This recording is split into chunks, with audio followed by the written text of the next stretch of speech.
تڑپ اٹھتا ہے دل لفظوں میں دہرائی نہیں جاتی، تڑپ اٹھتا ہے دل لفظوں میں دہرائی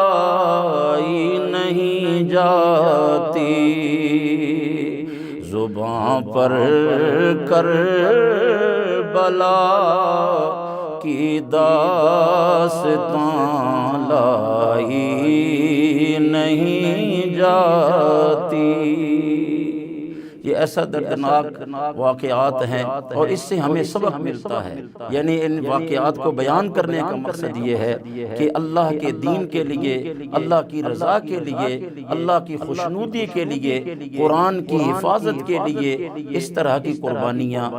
آل بیت اطہار کی نفوس قدسیہ نے دے کے قیامت تک آنے والے نانے کی امت کو نمونہ فراہم کیا ہے۔ اللہ تعالیٰ ان پاکیزہ ہستیوں کے درجوں میں بلندیاں فرمائے اور ان کے تصدق سے اللہ حضور کی ساری امت پہ رحم کرے۔ رب نو ہائے ہو بھانا رتبہ شہیدی تینوں دیوانا، نیتے تھوڑے اتھے کیڑی گل دیئے، لایا مہندی روزے اجل دیئے، میرے علی شاہ جھوک فنا دی، دائم قائم ذات خدا دی، میرے علی شاہ جھوک فنا دی، دائم قائم ذات خدا دی، تیری وسدی وی پل جھل دیئے، لایا مہندی خون اجل دیئے۔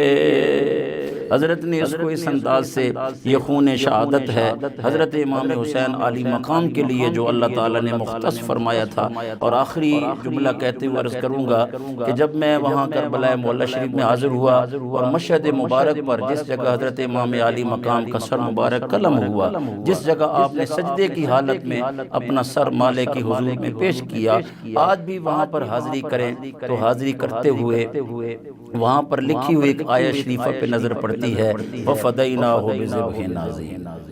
اس آیہ مبارکہ کو وہاں پر جب نظر پڑھی تو بہت کچھ سامنے نظر آیا کہ وہ سیدنا اسماعیل علیہ السلام کا جو فدیہ تھا، وہ فدیہ وقتی طور پہ دمبا کی صورت میں تو اس سلسلہ کیا گیا، لیکن کائنات نے دیکھا کہ حضرت اسماعیل علیہ السلام کا جو فدیہ بنایا گیا وہ کربلا کے میدان میں سید الشہداء امام عالی مقام امام حسین علیہ السلام کی صورت میں تھا۔ تو گویا یہ جو قربانی کا سلسلہ ہے یہ آغاز ہوا مینا سے اور اس کا اختتام کیا امام عالی مقام نے میدان کربلا میں۔ اللہ تعالیٰ ان شہداء کربلا کے صدقہ سے نبی پاک علیہ السلام کی ساری امت پہ رحم و کرم فرمائے۔ میں آخر میں ہمیشہ چاہے تقریر ہو یا کوئی بھی کہیں بولنے کا اتفاق ہو تو حضور پیر جی کے ایک ربائی میں ہمیشہ پڑھا کرتا ہوں، وہ میرا وظیفہ ہے۔ تو آج کے اس پروگرام کے اختتام میں بھی یہاں حق نیوز میں اس طرح میں اس سے اختتام کرنا چاہتا ہوں۔ پیر جی نے لکھا کہ قائم ہو بدن سے جب کفن کی نسبت، قائم ہو بدن سے جب کفن کی نسبت، چہرے سے عیاں ہو پنج تن کی نسبت، یا رب میری تقدیر میں لکھ دے تا حشر زہرا و حسین اور حسن کی نسبت۔ وآخر دعوانا